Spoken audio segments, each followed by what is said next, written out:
நான் ரீமேக் படம் பண்ணதில்லை இது வரைக்கும். நான் கதை கேட்டு தான் படம் பண்ணியிருக்கேன். நான் இங்கே யாருக்கும் போட்டியாவோ, யாரையும் தாண்டி போகவோ, யாரையும் அட்டாக் பண்ணவோ, காலி பண்ணவோ அதுக்கு நான் வரல. இண்டஸ்ட்ரியில் இருக்கிற சிலர் மட்டும்தான் அதுக்கு ஏதாவது ஒரு தடைகள் போட்டுட்டே இருக்காங்க. அதை தாண்டி வரணும்னால நான் அதுக்கு ரெடி. நான் இங்கே யாருக்கும் போட்டியாவோ, யாரையும் தாண்டி போகவோ, யாரையும் அட்டாக் பண்ணவோ, காலி பண்ணவோ அதுக்கு நான் வரல. எனக்கு கிடைச்சிருக்க இந்த வாழ்க்கையும் வாய்ப்பையும் ஒழுங்காக பயன்படுத்திக்கணும்னு நினைக்கிறேன். என்ன அதுக்கு விட்டுருங்க, அதை தான் நான் கேட்கணும்னு நினைக்கிறேன்.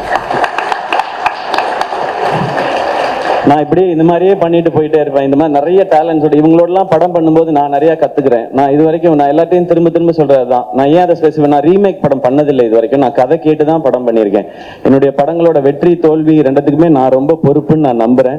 ஒவ்வொரு படம் கதை கேட்கறதுக்கும் அதை சினிமாவா மாத்துறதுலேயே நான் ஒவ்வொரு விஷயங்கள் கத்துக்கிட்டே இருக்கேன். எனக்கு நிறைய ஃபிளாஸ் இருக்கு, மைனஸ் இருக்கு, அதெல்லாம் பிளஸ்ஸா மாத்திக்கிறதுக்கு முயற்சி பண்ணிட்டே இருக்கேன். அதுல இந்த ப்ரொடக்ஷன்ல பண்ற படங்களும் எனக்கு உதவிக்கிட்டே இருக்கு. இதை நான் தொடர்ந்து பண்ணணும்னு நினைக்கிறேன்.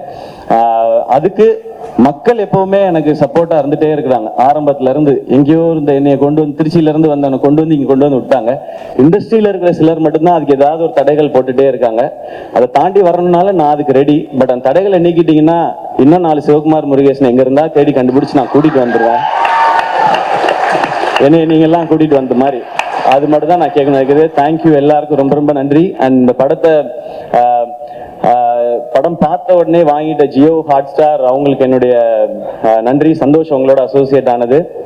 And Overseas distributors and other state distributors எல்லாருக்கும் நன்றி. அண்ட் குறிப்பாக ஏஜிஎஸ்க்கு ரொம்ப ரொம்ப சந்தோஷம். தேங்க்யூ, நீங்கள் இதை வந்து அசோசியேட். ஏன்னா ஃபர்ஸ்ட் வந்து நம்ம பேசிட்டு இல்லை வேற பேசியான்னு சொல்லியாச்சு. பட் அர்ச்சனா அவங்க வந்து இந்த படத்தை நான் பண்ணியே ஆகணும்னு ஒத்த காலில் நின்று அவங்க வந்து இது பண்ணி அதை விட என்ன சந்தோஷம் இருக்க முடியும். ஒரு கம்பெனி வந்து அவங்க ஒரு பெரிய ப்ரொடக்ஷன் ஹவுஸ். அவங்க என்ன இதுல வந்து அவங்க நிறைய காசு பார்க்கணுன்றதுக்காக இல்லை, இந்த மாதிரி ஒரு ப்ராடக்ட்ல நம்ம பேரும் அசோசியேட் ஆயிருக்கணும்னு நினைக்கிறாங்கன்றதே எங்களுக்கு ஒரு பெரிய சக்சஸாக தான் பார்த்தோம். தேங்க்யூ ஸோ மச் ஏஜிஎஸ் ஃபேமிலிக்கு. இன்னும் ஒரு கமிட்மெண்ட் பாக்கி இருந்துட்டே இருக்கு, அதுக்கு சீக்கிரம் வந்துடுறேன் நான். Thank you once again. இந்த படத்தில் நடிச்ச எல்லாருக்கும் அண்ட் அருமையா பேசினாங்க லிரிசிஸ்ட் 2 பேருமே. அவங்க 2 பேரும் பயங்கர என்டர்டெய்னிங்கா இருந்துச்சு. தேங்க்யூ. உங்களோட வந்து தொடர்ந்து பயணிக்கணும்னு எனக்கு ஆசையா இருக்கு. படத்துல வினிஷ் கிரேட் ப்ரோ. அவர் வந்து கமல் சார் இதை பார்க்கணும் என்ன சொல்றாங்கன்னு பார்க்கணும்னு வெயிட் பண்ணிட்டே இருந்தாரு. கமல் சாரும் அவரும் இப்ப மேக்கப் பத்தி டிஸ்கஸ் பண்ணிக்க ஆரம்பிச்சிட்டாங்க. சோ உங்களோட ப்ரமோஷன் உங்களுக்கு கிடைச்சிருச்சு வினிஷ் படம் ரிலீஸ்க்கு முன்னாடியே. சான் Lokesh bro, thank you for the trailer எல்லாமே. எல்லாருக்கும் ரொம்ப ராஜவேல் வெதர் ஹவுஸ்மேட்ஸ் அப்புறம் அண்ட் ராஜவேல் வெதர் அவருடைய அடுத்த படம் எஸ்கே ப்ரொடக்ஷன்ஸ்ல தான் பண்ண போறாரு. அதையும் நான் இங்க ரொம்ப சந்தோஷமா சொல்லிக்கிறேன். இங்க வந்திருந்த அத்தனை பேருக்கும் ரொம்ப ரொம்ப நன்றி. 27ஆம் தேதி தியேட்டர்ல போய் பாருங்க.